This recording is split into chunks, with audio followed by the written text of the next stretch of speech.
Today I'm going to be showing a time-lapse video of these epic monsoon clouds here in southern Arizona. I'd like to talk a little bit about creating form in clouds and making your clouds look like they're three-dimensional. I won't be talking non-stop throughout the video, but I will throw in a few tips as we go here. So if you just stay throughout the video, you'll be able to gain a little bit of insight as to what I'm thinking about throughout this painting.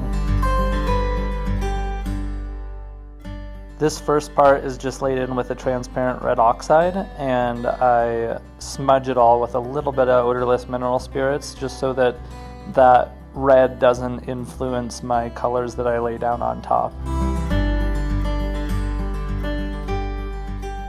Here I'm just laying in the darkest shadow on the cloud.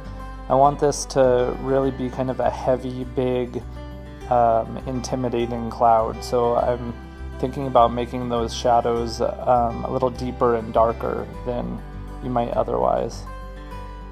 And I'm just blocking in these general larger shapes here in the cloud, trying to really not worry too much about any details.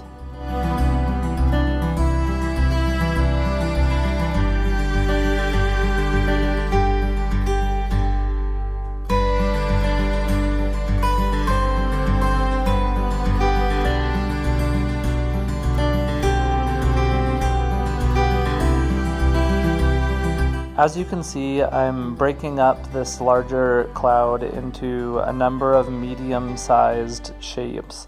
Each of those forms have a shadow, a midtone, and a highlight.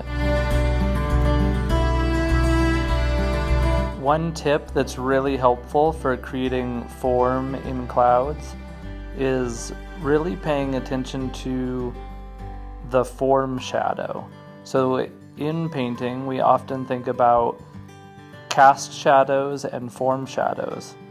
Cast shadows are when one object casts a shadow onto another object, whereas form shadows are the shadows within that one shape. So think of a ball and the fact that the ball itself has a shadow on it, and there is a shadow that's cast on the ground underneath that ball.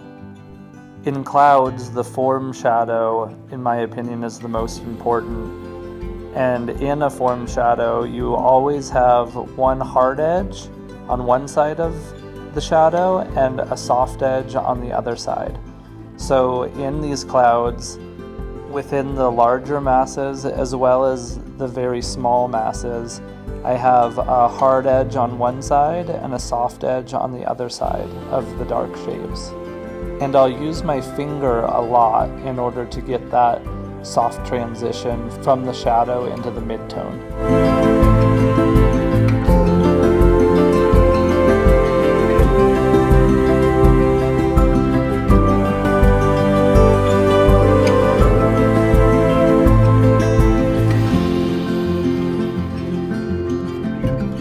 As I paint these hills in underneath the cloud, I darken an area where the cloud is casting a shadow onto the mountains. This really helps create depth in the painting and makes it feel like the clouds are really looming over those distant mountains.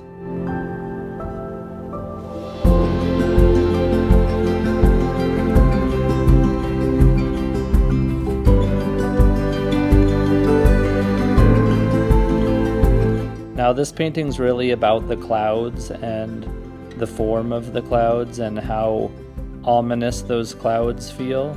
So this foreground, I'm trying to keep somewhat loose and not put a lot of detail in it.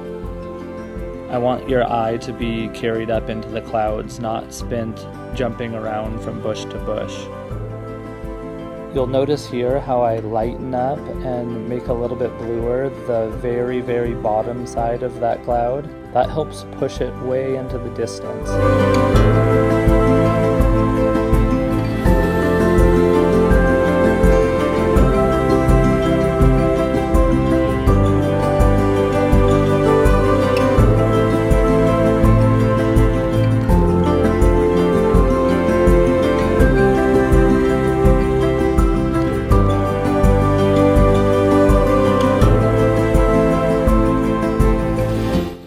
want there to be color in the lightest part of your cloud, but still have it pop, you need to make that sky a little bit darker than you might otherwise see it.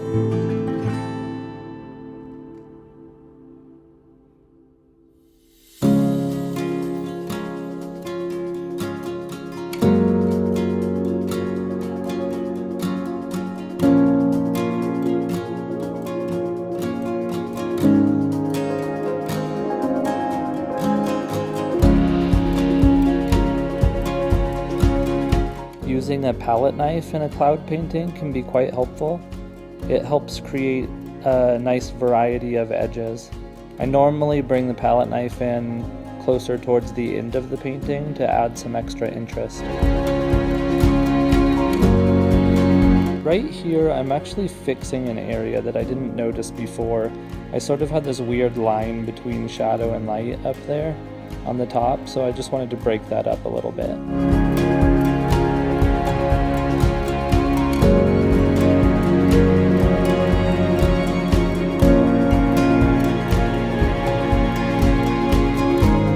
I always sign my sketches just with my initials. On larger paintings I sign my whole name, but I don't like the name to take over a small painting.